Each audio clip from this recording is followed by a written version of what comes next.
चलो 3.4 में हम विलोपन विधि पढ़ेंगे। और विलोपन विधि किसे कहते हैं? किसी एक चर को विलुप्त करने की विधि क्या कहलाती है? विलोपन विधि। अब इसके उदाहरण देख लीजिए आप लोग। उदाहरण नंबर 1 देखिए बुक में। दो व्यक्तियों की आय का अनुपात कितना दिया हमें? 9:7 दिया है। कितना दिया है?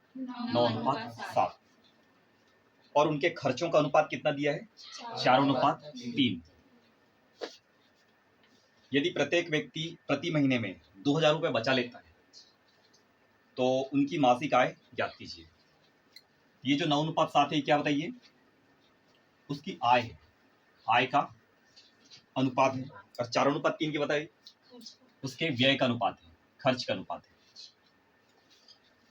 आय में 9:7 है, व्यय में 4:3 है। देखो 9 तो 4, 7 तो 3, मतलब उसके पास कुछ बचता होगा।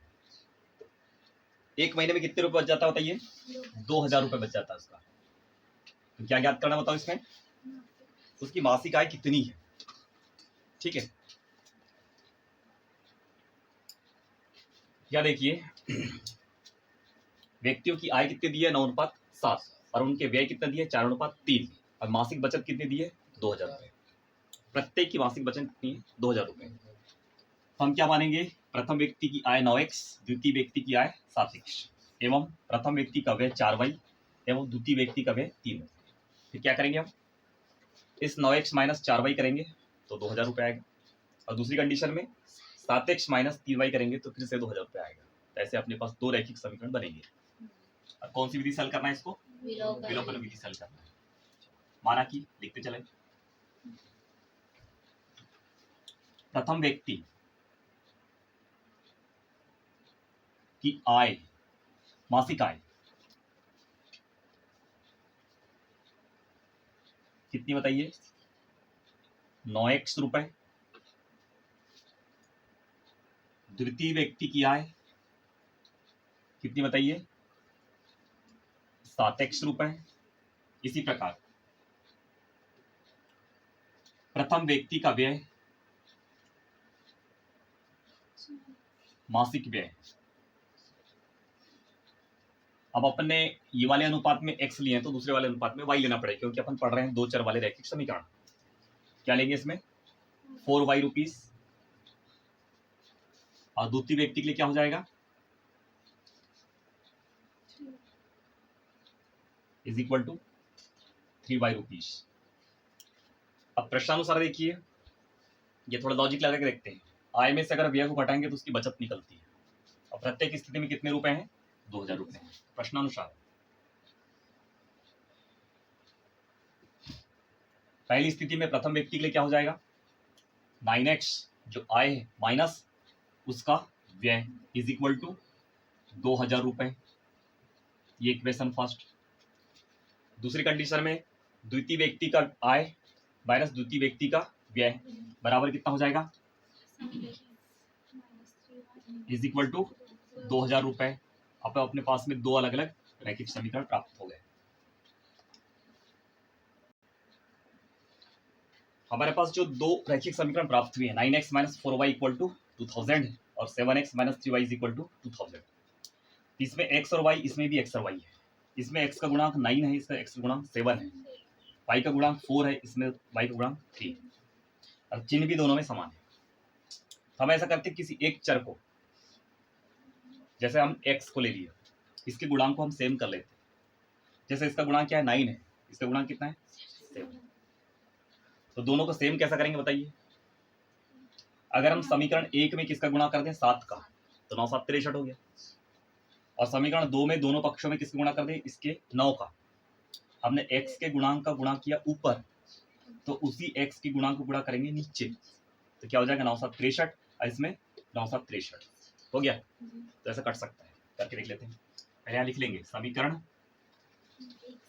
1 में किसका गुणा करेंगे? 7 का, तथा समीकरण 2 में किसका गुणा करेंगे? 9 का। गुणा करने पर गुणा कर दीजिए। इधर देखिए, यानी समीकरण 1 के दोनों पक्षों में गुणा होगा, अब प्रत्येक पद में गुणा होगा। तो 7 का गुणा 9 में करेंगे तो 7 9 63x माइनस 7 का गुणा 4 में भी होगा, 7 चौक 28y इज इक्वल टू 7 दूनी 14 यानी 14,000। सेकंड देखिए, समीकरण 2 के दोनों पक्षों में किसका गुणा करेंगे? 9 का। तो 9 7 63x माइनस 9 तिया 27y इज इक्वल टू 9 दूनी 18,000। अब देखो, पहले समीकरण दूसरे समीकरण में x के गुणांक बराबर हो गए, लेकिन चिन्ह अभी समान है, कटेगा नहीं, तो हम चिन्ह विपरीत कर देते हैं। इसमें माइनस लगा देते हैं, इसमें प्लस और इसमें माइनस। एक में चिन्ह विपरीत करते हैं तो सब में विपरीत हो जाता है। अब इससे ये कट गया, आसानी से कट गया। अब देखो, ये माइनस 28y हो गया, अरे प्लस 27y हो गया, कितना बचेगा? सिर्फ minus y is equal to 14,000 में से माइनस 18,000 जाएगा तो कितना बचेगा? माइनस 4,000। माइनस से माइनस तो y इज इक्वल टू कितना आ गया? 4,000। ये एक वैल्यू निकली। अब इसका मान समीकरण किसी एक में रख देते हैं। अब इस y बराबर 4,000 को हम समीकरण 1 में रख देते हैं, या किसी समीकरण 2 में रख सकते हैं, 1 में रख देते हैं अभी। तो समीकरण 1 से समीकरण 1 क्या है अपने पास? 9x minus 4y equal to 2000। तो 9x माइनस क्या हो जाएगा? 4 इंटू 4,000 इज इक्वल टू क्या हो जाएगा? 2000। 9x माइनस 4 चौक 16,000 बराबर 2,000। तो 9x इज इक्वल टू 16,000, उधर पक्षांतर करेंगे तो क्या हो जाएगा? माइनस में उधर जाके क्या हो जाएगा? प्लस में। 2,000 धन 16,000 कितना हो जाएगा? 18,000।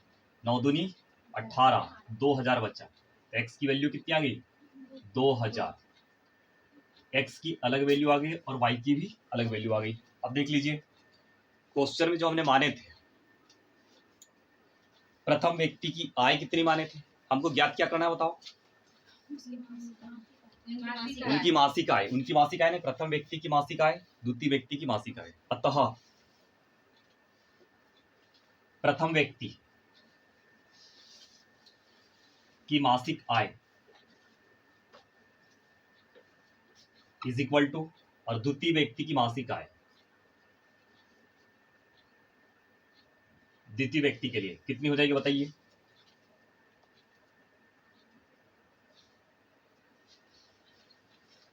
देखिए, अतः प्रथम व्यक्ति की मासिक आय हमने माने थे 9x, तो 9 इंटू एक्स की वैल्यू कितनी लाए हमने? 2,000। 9 दूनी कितना हो जाएगा? 18,000। तो 18,000 क्या है उसकी मासिक आय? किसकी? प्रथम व्यक्ति की। और द्वितीय व्यक्ति कितनी हो जाएगी?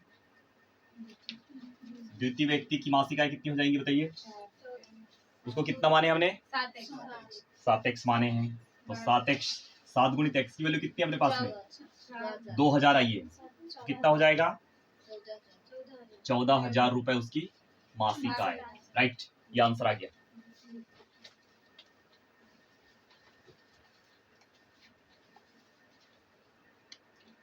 उदाहरण नंबर 2 देखिए, विलोपन विधि का प्रयोग करके निम्न रैखिक समीकरण युग्म के सभी संभव हल ज्ञात कीजिए। तो अपने पास समीकरण युग्म क्या बताइए? 2x plus 3y is equal to 8 and second क्या है?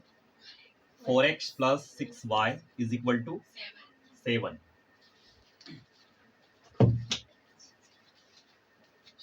दिए गए समीकरण युग्म, युग्म मतलब पेयर, क्या दिया बताओ? 2x plus 3y is equal to first समीकरण, और सेकंड क्या दिया है? 4x plus 6y is equal to, कौन सी विधि से हल करना है अपने को? विलोपन विधि। क्वेश्चन में दिया हुआ है, जब क्वेश्चन में अगर विलोपन दिया है तो उसी विधि से हल करना पड़ता है उसको। अब देखिए, यहाँ पे x गुणा, हम y को भी काट सकते हैं। इसके पहले अब क्वेश्चन में हमने x को एलिमिनेट किया था, इसमें y को भी एलिमिनेट कर सकते हैं, डिलीट कर सकते हैं। y को कर दें इसमें, चलो। y का गुणांक कितना है? 3। y का गुणांक कितना है? 6। दोनों असमान है भी, इसको समान करने के लिए क्या करेंगे? समीकरण 1 में 6 का गुणा कर दीजिए, 6 से 18 हो जाएगा, 18y। और समीकरण नंबर 2 में 3 का गुणा कर दो तो 3 का 18y। क्लियर? क्या लिखेंगे इसमें? समीकरण 1 में 6 का तथा समीकरण 2 में किसका गुणा करेंगे? 3 का गुणा करने पर का गुणा से देखो 6 का गुणा अगर 2 में करेंगे तो कितना होगा 6 दूनी 12x plus 6 3 18y is equal to 6 8 48। समीकरण 2 में किसे गुणा करेंगे 3 का 3 चौ 12x ये तो x भी कटने लगा 3 18y इज इक्वल टू 3 7 21। अब देखिए आपने को 18 को काटना है, इसमें भी प्लस इसमें भी प्लस, चिन्ह विपरीत कर दीजिए, ये माइनस हो गया, लेकिन इसमें भी माइनस होगा और इसमें भी माइनस होगा। अब यहाँ देखो 18y से 18y कैंसिल हो गया, लेकिन 12x से 12x भी कैंसिल हो गया, यानी x के भी पद कट गए और y के भी पद कट गए। मतलब क्या आ गया यहाँ पे 0 इज इक्वल टू, इधर क्या बचा 8 में 1 गया 7, 4 में 2 गया 2। तो ऐसी कंडीशन में इन समीकरणों पे कोई हल प्राप्त नहीं होगा, यानी इस समीकरण का क्या हल प्राप्त होगा, कोई हल प्राप्त नहीं होगा। अतः दिए गए समीकरणों के कोई हल प्राप्त नहीं होंगे।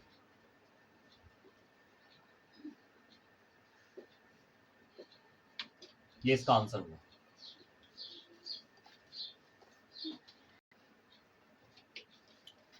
क्वेश्चन में देखिए उदाहरण नंबर 13 में 2 अंकों की एक संख्या और उसके अंकों को उलटने पर बड़ी संख्या, 2 अंकों की एक संख्या और उसको उलटने पर, उनके अंकों को उलटने पर बनी संख्या, इन दोनों का योग कितना दिया अपने को 66 दिया है।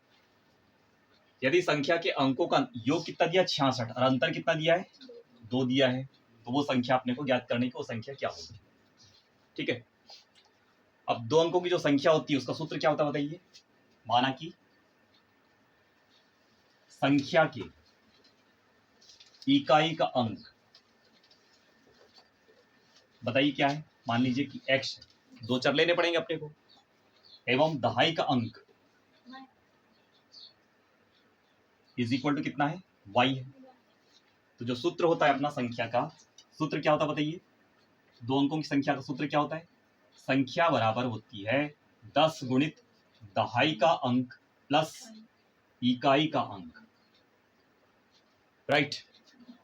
क्या देखो 10 गुणा दहाई का अंक क्या बताओ यहाँ पे y है, प्लस इकाई का अंक क्या बताइए x, ये संख्या बन गई 10 गुणा दहाई का अंक धन इकाई का, 2 चरों वाली संख्या बन गई। अब बोलता है कि अंकों को उलटने पर, इसका मतलब जहां हमने दहाई रखे तो वहां क्या रखेंगे आप इकाई, और जहां इकाई रखे तो वहां क्या रखेंगे दहाई। अंकों को उलटने पर, कुछ बच्चे इसको पलटने पर भी बोलते हैं तो वो भी राइट है, बनी नवीन संख्या इज इक्वल टू, क्या देखिए अंकों को उलटने पर बनी नई संख्या, नई संख्या क्या हो जाएगी, जहां पे दहाई था वहां क्या हो जाएगा इकाई का अंक प्लस दहाई का अंक। अब यहां देख लीजिए 10 गुणा इकाई में क्या प्राप्त हमने माने हैं x, क्या हो जाएगा 10x धन दहाई में क्या माने हमने y। ये कौन सी संख्या बन गई बताइए, नई संख्या बन गई। और पुरानी संख्या क्या अपने पास में 10 गुणा y धन x, और नई संख्या क्या है 10 गुणा x धन y।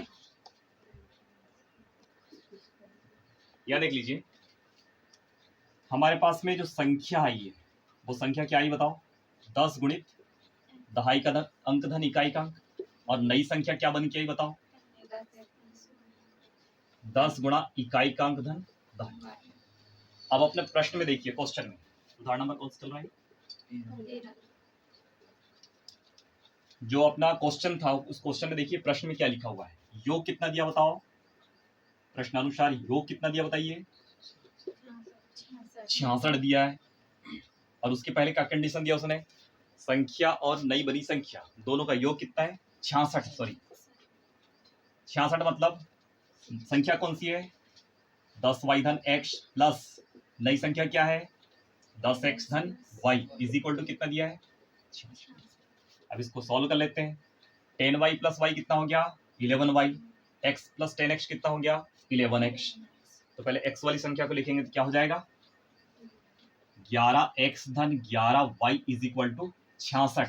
दोनों पक्षों में 11 का भाग दे दीजिए तो क्या बचेगा 11 एकम 11, 11 एकम 11 और इधर क्या बचेगा 11 छक 66।